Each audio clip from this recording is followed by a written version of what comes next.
And she actually talked about having her hijab pulled off of her head one time when she was in class a couple years ago. And she said, for me, she's like, a hijab for me is part of my clothing. She's like, so I want you to imagine if you were in class and somebody just ripped off your clothing. For me, that's a part of my modesty. How would you feel if that had happened to you?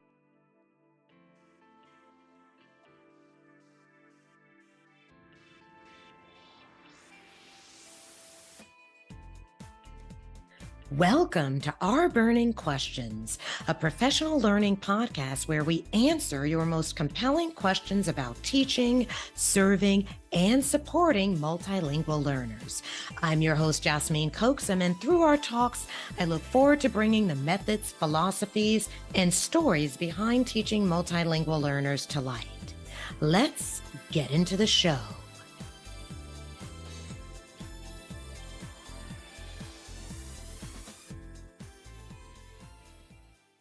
Harmony Booker-Balintfy has been blessed to say that she has been an educator since 2002, working in both Syracuse and Liverpool City School Districts. Supporting children and families is a professional and personal passion of hers. Dr. Booker-Balintfy firmly believes it takes a village to raise our children to be the best they can. Whether her own children and their teachers who support and raise them 6 to 7 hours a day, or the children and families the school district personnel serves, we are all a part of the great work of being the change we wish to see in the world and supporting students. Outside of her professional work, her family has fostered 12 children over the last 8 years. They are the proud parents of 6 children total. So hello, everyone, and welcome again to another episode of the RBERNing Questions podcast. And today I'm really excited to have Harmony Booker-Balintfy with us.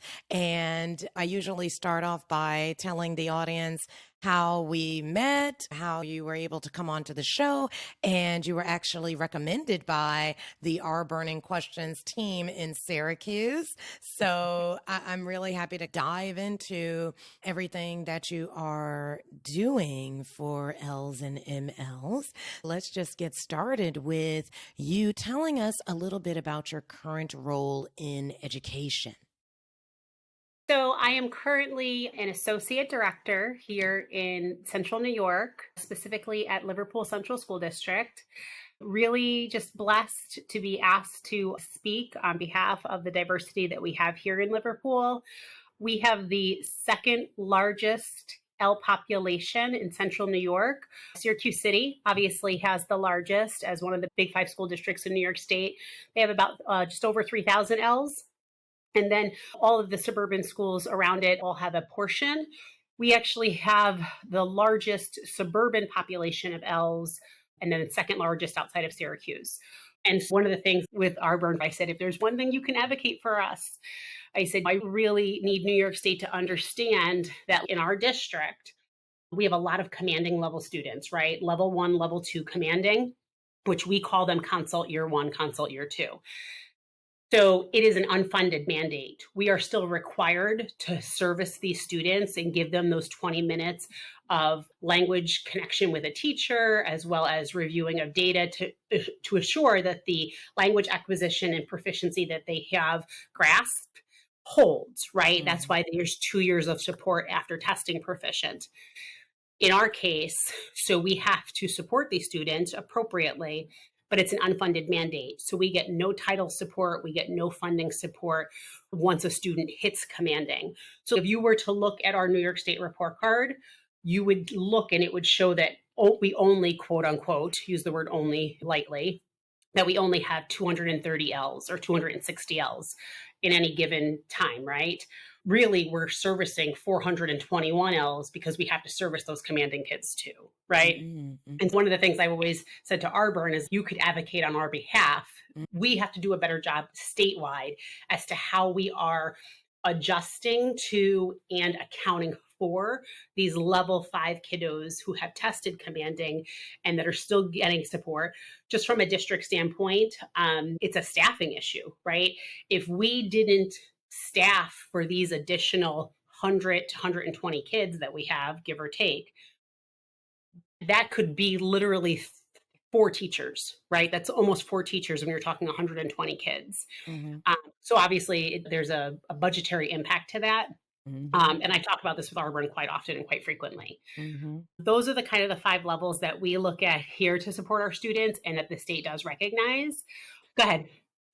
Yeah, no, I'm really glad that I asked you about that because I'm really getting a sense of the responsibilities that you have that are under your umbrella, this umbrella title that you have from that explanation. And I was particularly interested in this accountability piece because I've heard of obviously equity, assessment.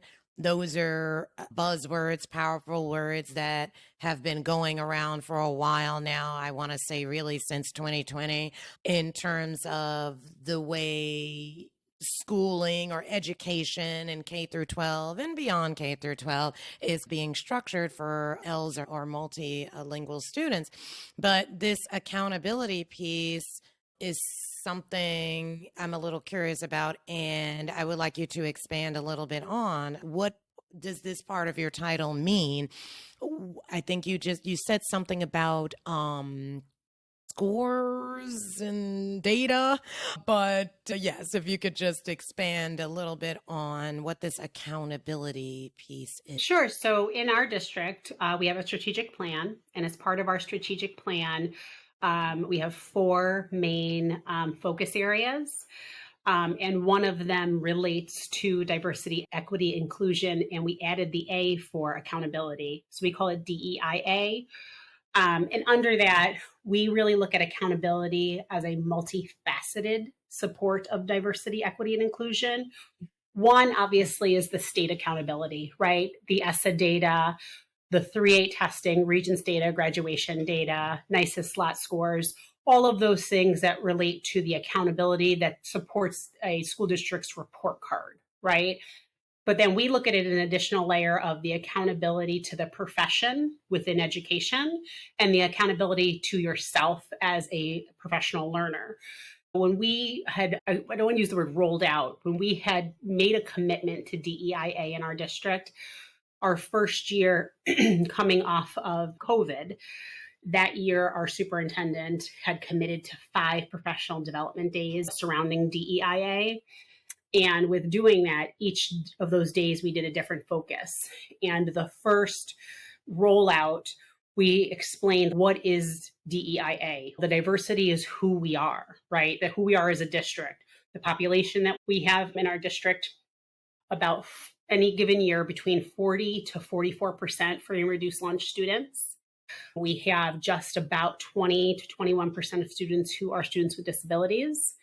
We are just under the 5% of ELLs for the district, which the 5% gives you that language acquisition waiver. We technically qualify for the waiver. We do submit for the waiver.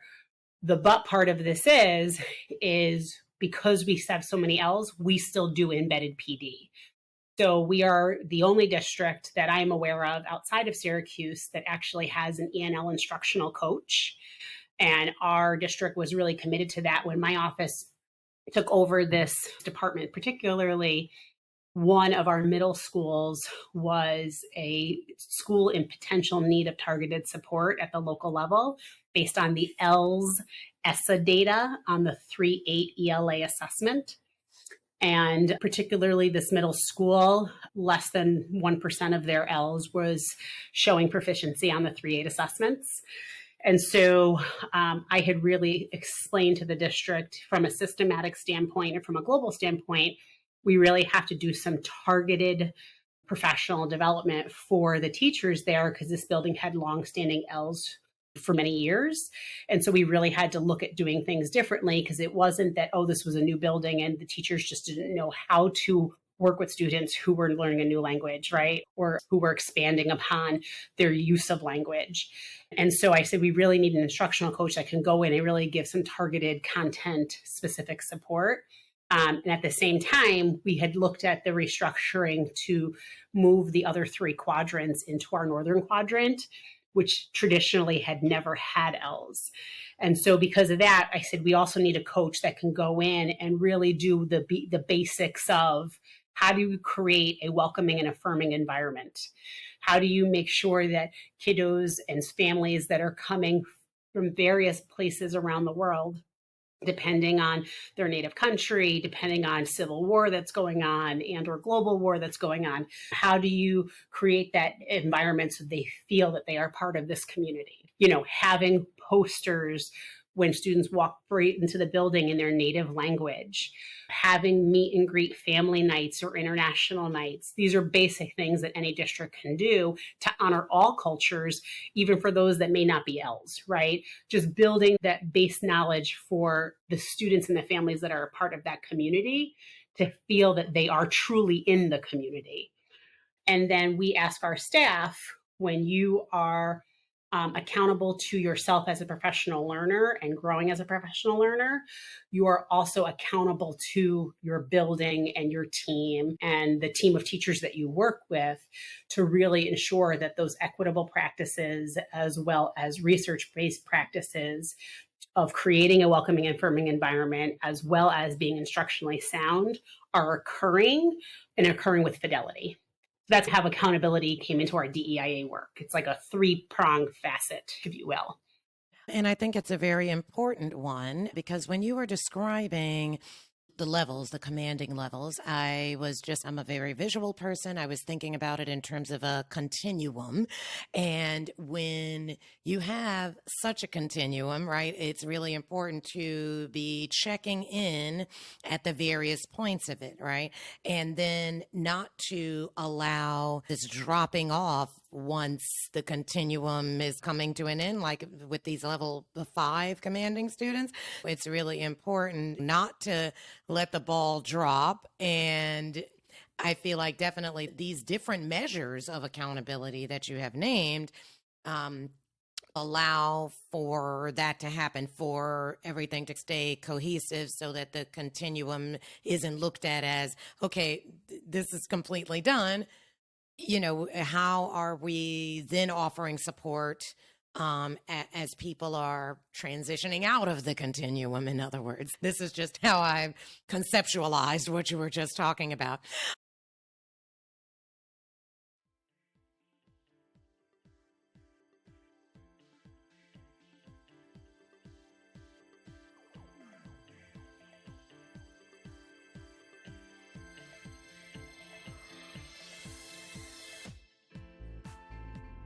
Thank you for tuning in to RBERNing Questions, produced by Mid-State RBERN at OCM BOCES. If you would like to learn more about today's guest or any of the resources we discussed, please visit Mid-State RBERN's webpage at ocmboces.org. That's ocmboces.org. Join us next time where we hope to answer more of your burning questions.